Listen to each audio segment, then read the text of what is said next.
Ishwar Giming the Tabi Ribbon Koi Mayambo Amukahanna Christian Living Ministry YouTube channel gi behalf tigi welcome Tawzari Ishwar na ekoi boloi na bire haraga 2022 gi sahi chuppa awa anang kaya lairabasu adugumba aduna ekoi gi punsi asibu Ishwar digi lap na chat handraga nung lay nung sit ki marakta clinging unto God amidst the storm punsi gi awa nang kaya laklabasu Ishwar laye haina Ishwar bu chet na konsin bangambagi punsi pibi bigi damakta ahan bada ekoi na Ishwar bu thagatchi anauba chahi ekoi bu amuka pibi re ahan ba Sabbath ekoi amuka yaurakre aduna handaki 2023 gi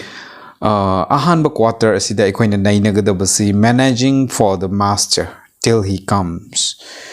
mapu gi damakta ekoi na sinlang biba Ishwar mapu aduna laktre phawba ekoi da sinnakraba Ishwar gi khudol mayam asibu ekoi na manage tawba sinlang ba ase kramaina tawgadabano haibase handaki ahan ba quarter 2023 asida ekoi shmaina nainagani aduna tabiriban na koi mayam bo amuka na Ishwar gi mingda taramna okchabani aduga loina na masigi quarter da ekoi nainaba asina Ishwar gi khudol kaya Ishwar gi potlam posak mayam asibu ekoi thoidok hendok na manage tawbada makoi asibu ekoi na sijinnabada artha khangna wahan thok khangna sijinnarga Ishwar gi matik magun chawkhatpa adu oiba phangningai hotna si haibase na koi ngonda ahan bada aina sumaina haijening bani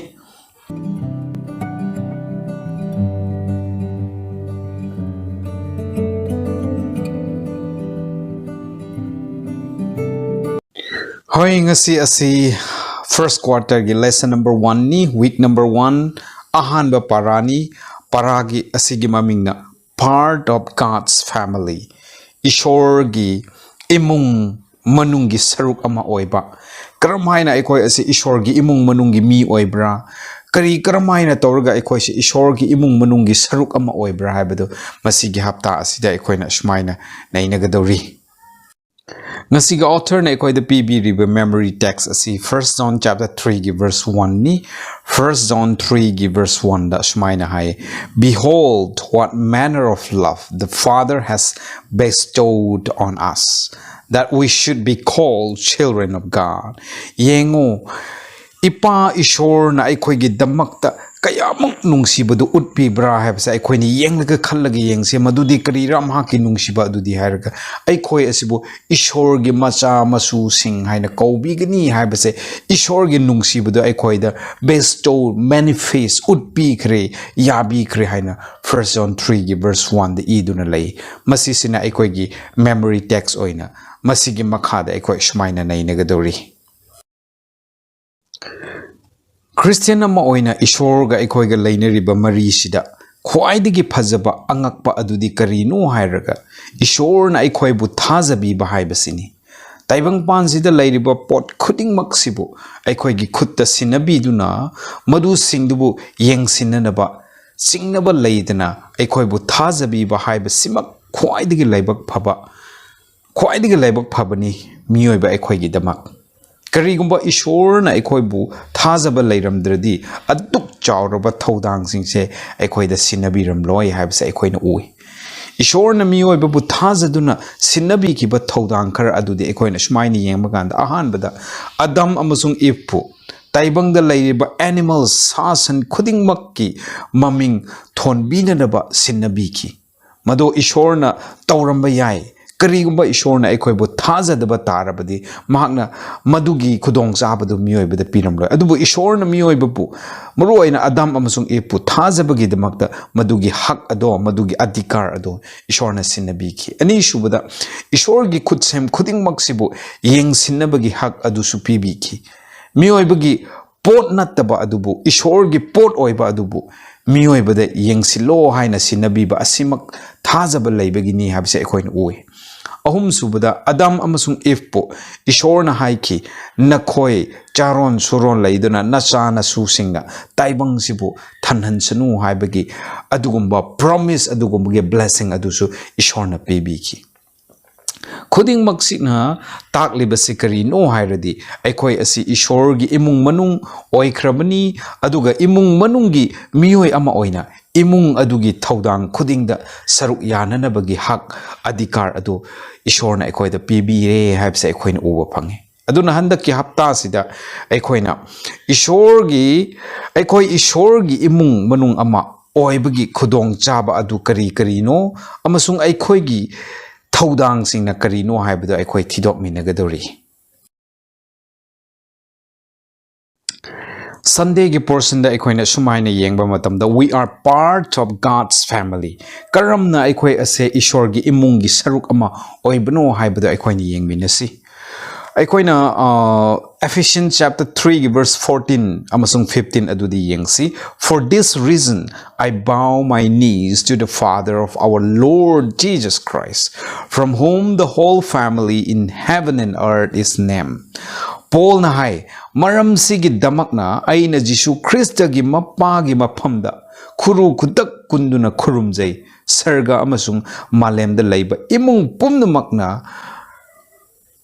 mangondagi ming asi thonbani mangondagi lakpani haina Paul na Ephesians gi chapter 3 verse 14 amasung 15 aduda ibi bado ekoina uba phange masida Paul na imung manung oibagi londa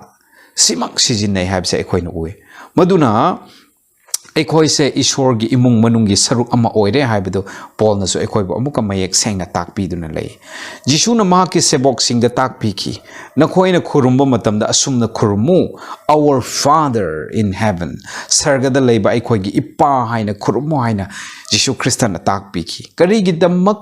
ꯁꯔꯒꯗ ꯂꯩꯕ ꯑꯩꯈꯣꯏꯒꯤ ꯏꯁꯣꯔ ꯍꯥꯏꯌꯣ ꯍꯥꯏꯅ ꯍꯥꯏꯗꯕ꯭ꯔꯥ ꯑꯗꯨꯒ ꯀꯔꯤꯒꯤꯗꯃꯛ ꯁꯔꯒꯗ ꯂꯩꯕ ꯑꯩꯈꯣꯏꯒꯤ ꯏꯄꯥ ꯍꯥꯏꯌꯣ ꯏꯄꯥ ꯍꯥꯏꯅ ꯀꯧꯋꯣ ꯍꯥꯏꯅ ꯇꯝꯕꯤꯕ꯭ꯔꯥ ꯍꯥꯏꯕꯁꯨ ꯑꯩꯈꯣꯏꯅ ꯌꯦꯡꯁꯤ ꯖꯤꯁꯨꯅ ꯃꯁꯤꯗ ꯇꯥꯛꯄꯤꯅꯤꯡꯂꯤꯕꯁꯦ ꯑꯩꯈꯣꯏ ꯃꯤꯑꯣꯏꯕ ꯑꯁꯦ ꯏꯁꯣꯔꯒꯤ ꯏꯃꯨꯡꯗꯨꯒꯤ ꯁꯔꯨꯛ ꯑꯃꯅꯤ ꯍꯥꯏꯕꯗꯣ ꯈꯪꯍꯟꯅꯅꯕꯅꯤ ꯏꯄꯥ ꯍꯥꯏꯕꯗꯨꯅ ꯑꯩꯈꯣꯏꯁꯦ ꯏꯁꯣꯔꯒ ꯀꯌꯥꯃꯨꯛ ꯅꯛꯅꯕ ꯃꯔꯤ ꯔꯤꯂꯦꯁꯟꯁꯤꯞ ꯑꯗꯣ ꯂꯩꯕꯅꯣ ꯍꯥꯏꯕꯗꯣ ꯖꯤꯁꯨ ꯈ꯭ꯔꯤꯁꯇꯅ ꯃꯤꯑꯣꯏꯕꯕꯨ ꯈꯪꯍꯟꯅꯤꯡꯕꯒꯤꯗꯃꯛꯇ ꯁꯔꯒꯗ ꯂꯩꯕ ꯑꯩꯈꯣꯏ ꯄꯨꯝꯅꯃꯛꯀꯤ ꯏꯄꯥ ꯏꯁꯣꯔ Our Father in heaven ꯑꯁꯤ ꯍꯥꯏꯌꯣ ꯍꯥꯏꯕꯁꯦ ꯇꯥꯛꯄꯤꯈꯤ ꯍꯥꯏꯕꯁꯦ ꯑꯩꯈꯣꯏꯅ ꯈꯪꯁꯤ ꯖꯤꯁꯨꯅ ꯑꯃꯨꯛ ꯍꯤꯡꯒꯠꯄ ꯅꯨꯃꯤꯠꯇꯨꯗ ꯃꯦꯔꯤꯅ ꯍꯥꯏꯈꯤ Maryda Jisu Christana haike aibu sokhiganu adubu chatlaga aigi brothers and sister ko aigi ichin inau singda ai hingatle haibado tambiru ko aduga aigi ipa amasungna khoigi ipa maphamda chatkrani haina tambiru ko haina Jisu Christana haike bedo koina John chapter 20 verse 17 adudasu uba phange masidasu Jisu na miyoi ba ikhoibu magi brothers and sisters machin manau ni haibagi wafam amuk phongdokli imung amagi londa sijinaraga Jisu Christana haibidi masinasu amuk mayek senghalle haibadi aikhoise ishorgi chawraba big family of God Ishorgi chawraba imung amagi saruk ama oikre haibado masinasu amuka aikhoibu uhanduna lay Ekona Exodus 3 verse 10 yemaganda so now go I am sending you to Pharaoh to bring my people the Israelite out of Egypt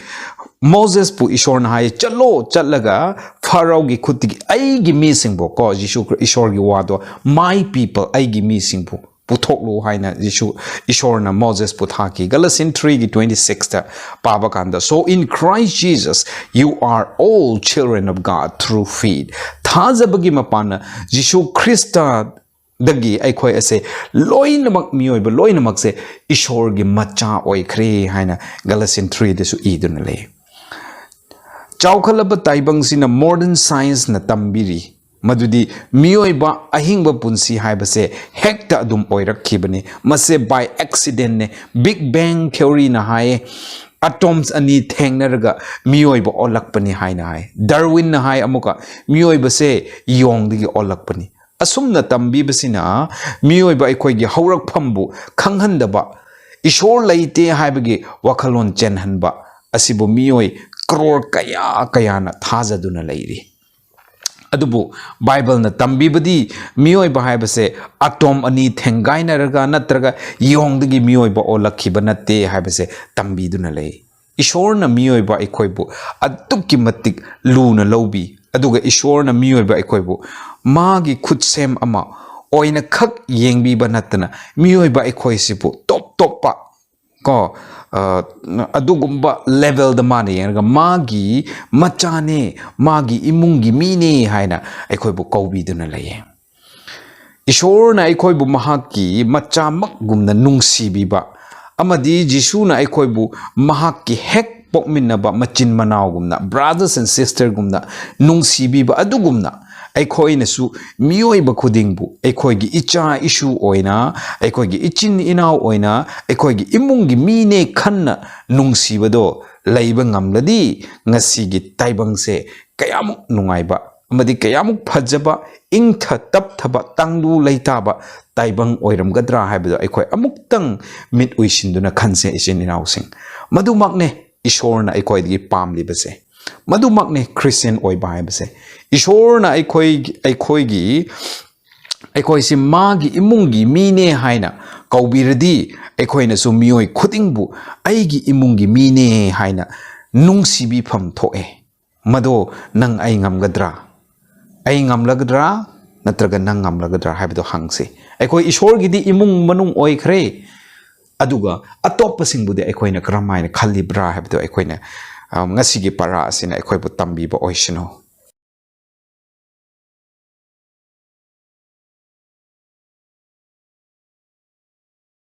Monday gi person aduda God owns everything pot khudingmak ishor gini Psalm number 50, verse 10 to 12, for every animal of the forest is mine, and the cattle on 1,000 hills. I know every bird in the mountains, and the insects in the fields are mine. If I were hungry, I would not tell you, for the world is mine, and all that is in it. Ishor na hai. Sasan pumnamak utsek waya, tinkang pumnamak se, aigini hai. Aduna ishorna kari hai the world is mine taibang pumnamak se aigine maduda laidiba pumnamak se aigine haina Psalm number 50 the iduna lay amuka Psalm 24 verse 1 the yamganda the earth is the Lord's and everything in it the world and all who live in it taibang pan pumnamak amasung taibang pan gi manungda laidiba posak pumnamak aduga amuka maduda hingliba miyoi pumnamak se aigine haina Psalm number 24 the su ibiduna lay First Chronicles 29 verse 13 amasung 14 the yamaganda everything comes from you and we have given you only what comes from your hand Ningthau David na haibane pot pumdamak se ishor nangondagi lakpani ko aduga aikoina nangonda hojik aikoina pili basidi nangna aikoibu pibi bado amuk nanggi khuta amuka sinaba adu khaktani haina Ningthau David na Ahanba Chronicles adu 29 adu the ibada uwe Haggai chapter 2 verse 8 the silver is mine and the gold is mine declares the Lord Almighty sana lupa lantum sampati pumdamakse aigine haina ishorna haibiki adu already ngasi miyoiba aikoina aigini haina khomjin tasiliba pumdamakse aigi nattena nangishu nattena Pumnamakse ishor gini haiba Bible na mayek seng na takpiduna leire ngasidi aikhoigi karishu leite taibang pan asida nangi sana lupa do nangi sampati mayam do nangi oide aigi oide isin yausing nangi punsi dusu aigi punsi nate nangi punsi nate nangna nungsa sor holiba ado living bread adusu nangi nate aigi nate pumna makse ishor gini amasung ishor digi lakpane haibse aikoina khangjinba darkar tai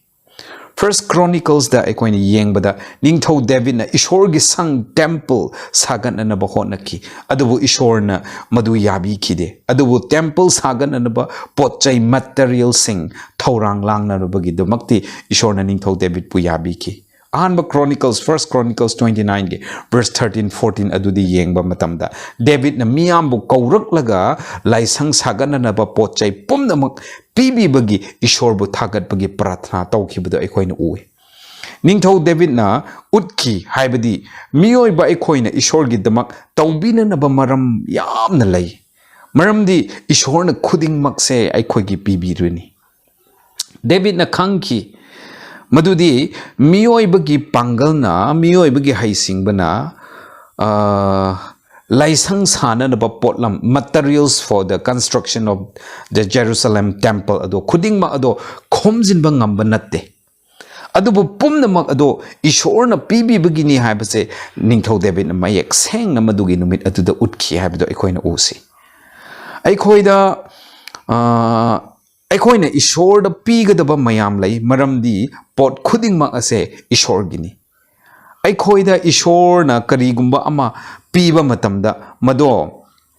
I mean aikoina ishor da karigumba ama piba matamda mado aikoigi oina aikoina ishor da khudol piba karishu natte habse khangsi isini nausing adubu madudi somnatagi ishor gi oiriba posak ado amok ishor da pisin ba khaktane habse aikoina kawruise madumak ningthau David na Israel masasing da utpi khibadu uba phange Genesis 1 verse 1 John chapter 1 gi verse 1 Hebrews 1 gi verse 2 adudi yengba matamda pot khuding mak ase ishor na sembi bani haina Bible na tambi aduna taseng na mak pot khuding mak ase ishor gini aikoina leiriba sampati sana lupa lan thum pumna mak ase aikoi gi natte haibase khangna aikoi gi nattaba pot ishor gi oiba pot sibu aikoina aikoi gi khak aikoi gi khaktani haina kanna sijinaduna likna sijinaduna laibase aikoi tawroidabani pumnamakse ishordagi lakpani ko adudi ishordagi lakpa pot asidi aigi nati ko haibado khanglaga aikoi ngonda leiriba sampati lanthum pumnamakse mapu amagi makhada leibani haibado aikoi na khanglaga madu mayamda mapu adugi aningbada sijinabado darkar taye haibase ngasigi parana aikoi pu utpiduna leye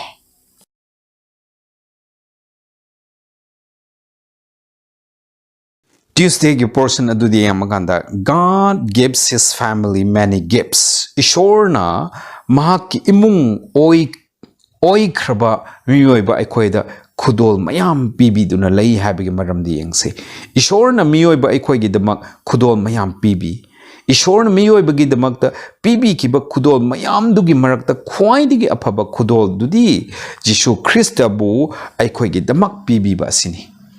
Jishuna ingta tapthaba pi pap kok pi ba adu pi aikhoigi numit khuding gi punsida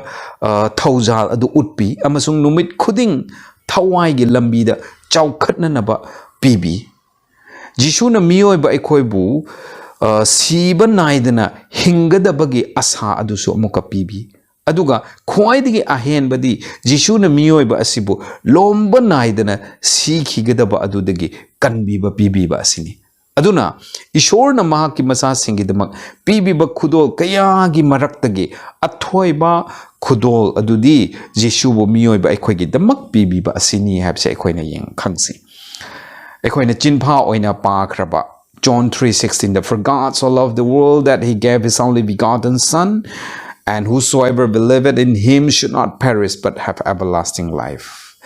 Ishorna taibong pan asibo aduk kimatik nung sibagi damak tamaki amat tangay raba machani pa adu pibi ki kanagumuna ma bu thajaba mi khudingna siba naira roy mangla roy adubu lomba naidana hingbagi punsi tu pigani haina John 3:16 da ibada ikhoina adum chinpha oina pa khrabani Ishorna mahaki macha Jishubu aikhoigi damak khudon oina pibiba adudigi hendoktuna khudol kaya amasung aikhoigi damak pibi Ishorna ngasi miyoi kaya na kari chagani kari setkani karamna icha isu semgani karam tawredi paisa paigade haiba wakhal kaya si khanduna awaba ama oinari adubu Bible na haiba sidi khudingmak ado aikhoigi ishorna pibigani adubu ahanbada ishorbu lawsillo haiba sidi Matthew 6:33 Seek ye first the kingdom of God and his righteousness and all these things shall be added unto you ahanbada ishorgi ningthau leibak amasung mahaki dharma chenbadu thiyu adu oirabadi awatpa pumnama ase ishorna hapchin bigini ana Matthew 6:33 aduda achauba promise wasak adu ishorna pibi duna lei miyoibagi wakhaldi ai paisa pairaga watta pada ꯄꯥꯗꯅ ꯄꯥꯜꯂꯒ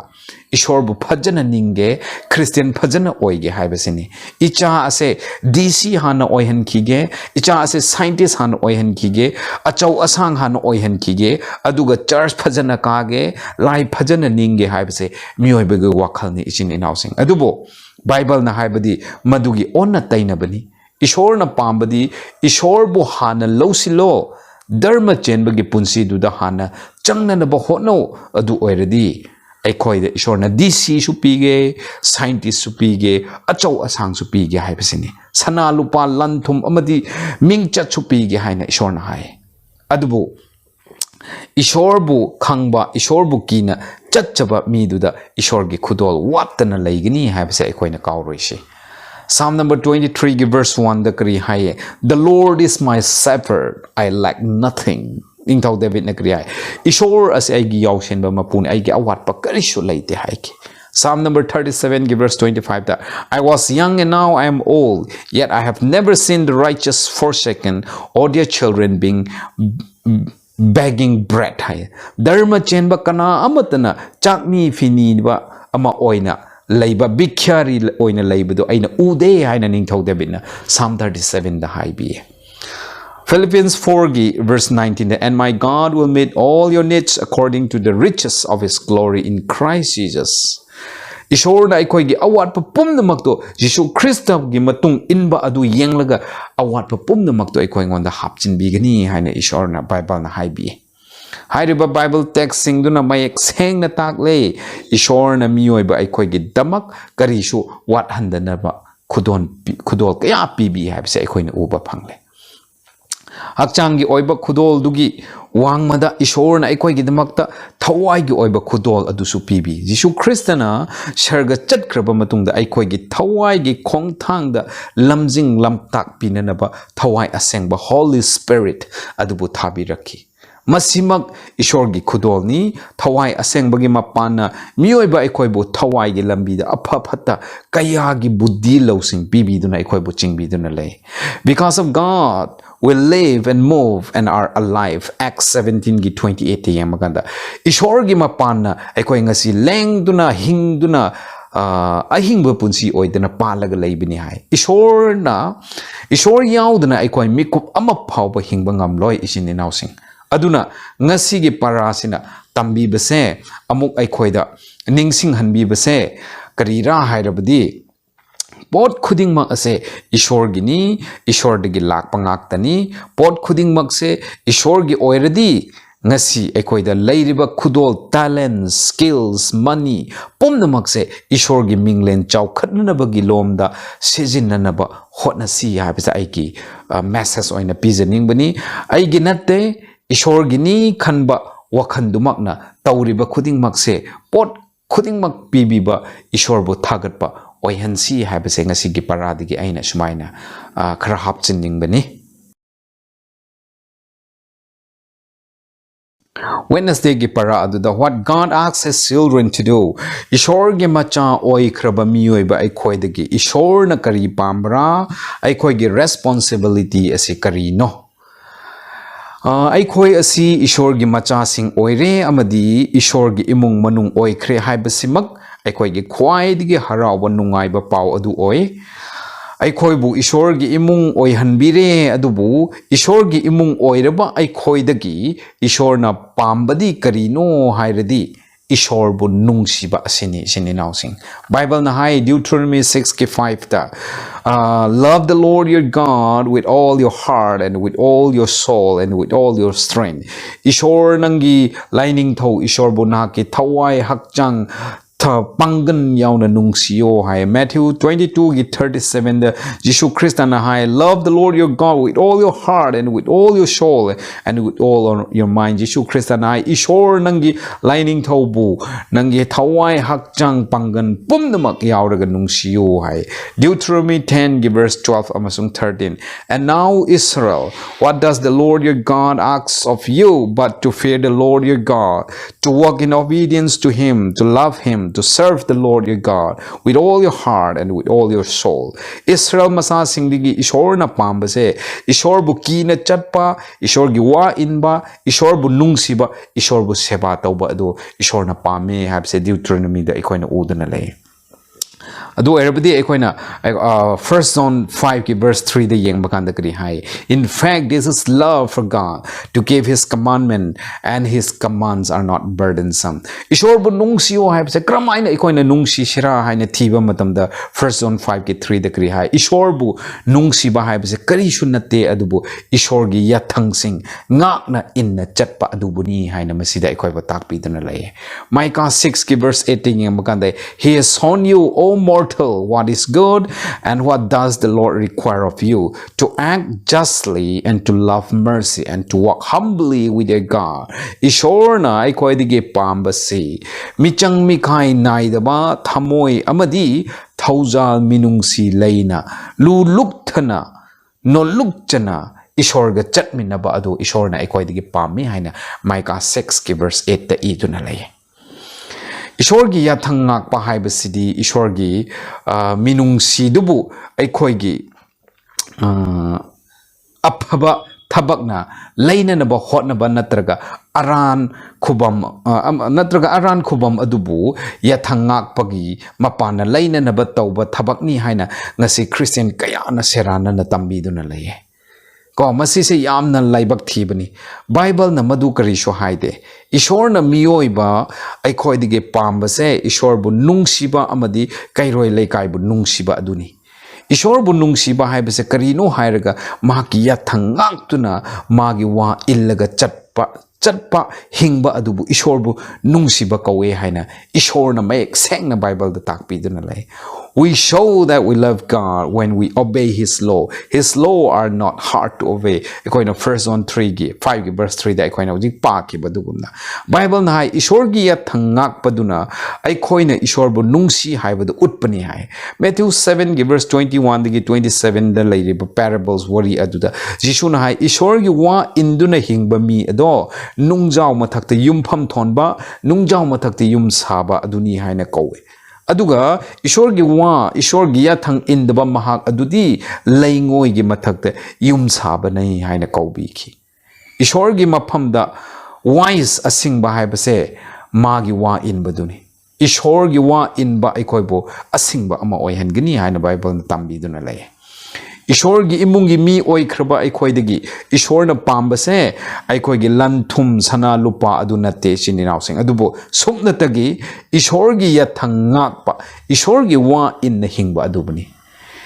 Ishor gi yathangakpa ishor gi wa inba aduna aikoina ishor bu nungsi haibadu utpani.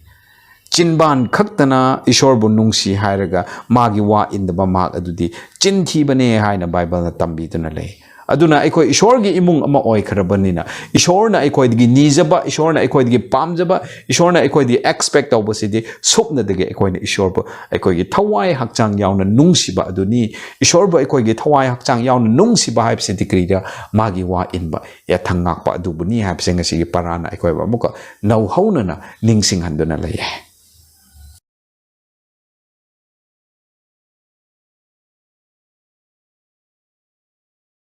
Thursday gi portion aduda treasure in heaven aikoi gi lanthum serga da lepsinba paisinba adugi maramdi yengse aikoina Matthew 6 ki 19 digi 21 pawdi yeng kanda kri hai. Don't save treasures for yourself here on earth. Moth and rust will destroy them, and thieves can break into your house and steal them. Instead, save your treasures in heaven, where they cannot be destroyed by moth or rust, and where thieves cannot break in and steal them. Your heart will be where your treasure is. Jishu Krista na hai nahaki lanthum nahaki kai ado taibang pan asida paisin gunu masidadi koling kabana leishumna natraga huran bana manghan khigini adugi mahuta nangi sana lupa nangi lanthum nangi treasure se sargada paisilo madudadi huran ba natraga ngasai gi sumna chaba manghan ba ase karishu lairoi maramdi karigira nahaki lanthum leiba mafam aduda nahaki wakhan nahaki thawai ajusu leigini haina Jishu Krista na haibi Matthew 6 verse 19 through 21 aduda. ngasi gi taibang sida miyoi kaya kaya gi lanthum mang takhibagi wari ekhoina tattana tai lanna ko wars natraga crimes kayana natural disaster mahausa gi khal kai tharakpana tamthiba thodok kaya thoglakpana miyoi bagi lanthum sana lupa kaya bu mang tahan khiba gi wari ekhoi adum tattana ta duna le asi bahai ba simasu warning amata leitna ekhoi gi punsida ekhoi dum thengna duna le aduna ekhoi da leiriba sana lupa lanthum sampati mayam ase karishu kanadaba posak hekta oira e hoi bible na ekhoi ina kaira khunba rich people oiba yade haina karishu bible na haide su nomduna paisa lainaba ina kaira khunna hotnariba khudingmak bible gi wangmada nate isini nausing adubu miyoi ba ekhoina ina kaira khulakpana sana lupa lanthum leirakpana ekhoi ase karamba punsida hingadabano haibado mayek sengna khangbodo ishorna ekhoidagi pambani ishorgi I mean ekhoigi punsida sana lupa lanthum sampati mayam pibi bagi aseng bamaramdo karino haibado khangna hingbado ishorgi apamani ekhoigi lanthum sargada paisilu haina jisuna haidibase karibuno haibado sengna khangbatai ekhoina ekhoigi treasures sargada leihanba haibase karishunate adubu ekhoigi punsida priority ado ishorbu oyu adubu paisabu oigunu haibani ishorbu ahanbada thammu paisabu ahanbada thamgunu haibani ishorbu ahanbada thamduna hinglaba matamda Matthew 6:33 gi wasak ado soidna ekhoi punsida ekhoi imungda ekhoi singlupna ekhoi society da thunglakani aduga ekhoi punsida awatpa khuding hapchin biduna lanthum sana lupa watna leiba punsi oina hinglaklaba matamda ekhoi lanthumduna miyoi kayabusu amuk mateng pangbiba yaye habise ekoina khangse madune ishorna ekoidgi pambase madubune sargada ekoigi kai saba ekoigi lanthum paisin ba habise isini nausing mase ekoina phajana gyan tani ngai hotnase Abraham gi punsi da thokhibudo ekoina ui ishorna bor pikhi Abraham bu aduga Abraham dagi ishorna achauba jati semgatki aduga ishorna haiki Abraham gi mapan dagi aina taibang pumba bu bor pigine Genesis 12 ki verse 2-3 duda adugumna nang aibusu ngasi ishorna Abraham bu sijina khibugumna nang aibusu ishorna sijina rakpa yae nang aigi mapandagi ishor gi bor mi khuding da laihanna ba kan hotna se sin nausi paisa haibasi matik magul lei maramdi masina aphaba thabak mayam tawba yae hai aikhoina lairaba singi phi leibiba aram khorangba singi pizza pithak tawbibada aikhoigi paisa se sijina ba yae hai paisa fattaba thabak kayabu paisa sina fattaba thabak kayabu lephanba ngami paisa na awa ana taraba laina laichat na thunglaba mayambu phanbiba ngami aduna aikhoigi paisa ase aikhoigi darkar oibadu khak phangnanaba sijinaba tai aduga maduna attopa mi singbu mateng pangba amadi ishorgi laibak I mean ishorgi laibak chawkhatpagi thabakta mateng pangsinba ngamgani haina Spirit of Prophecy de elanjuaina Christ Object Lesson ge page 351 de iduna laye hoi ekhoigi lanthum sargada paisinba haibase karishunate adubu masidi ishorbu ekhoigi punsida ahanba oihello paisabu oihenganu se haibane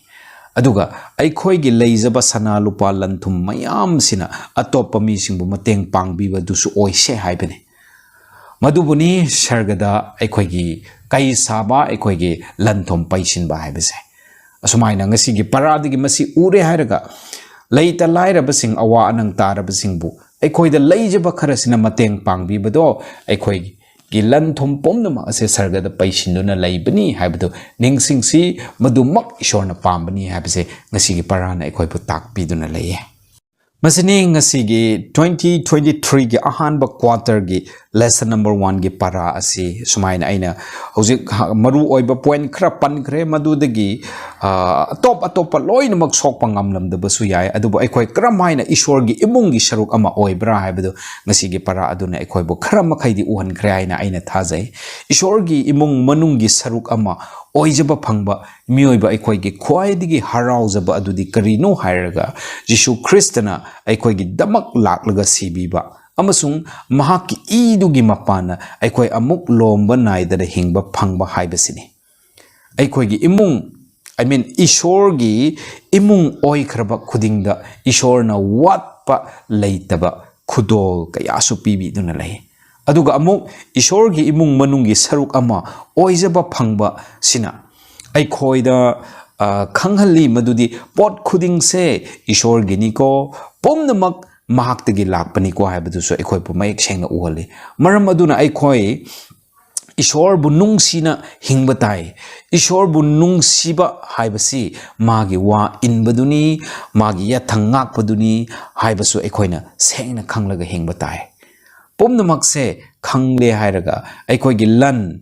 ekoigi sampati ekoigi treasures se sargada paisinba ngamdana ba hotnasi haibadi leita laira singbu mateng pangba ngamba oisi Paisabu number 1 oihaloise adubu ishorbu number 1 oihanse adu oiradi soidanamak aikoi ase asengba ishorgi imung manung adu oirabani haibase kaurese madumak tabiriba mayamda phangjaba ngamba oisanu haibase aigi pratrani ishorna mayambo bor pibiba oisanu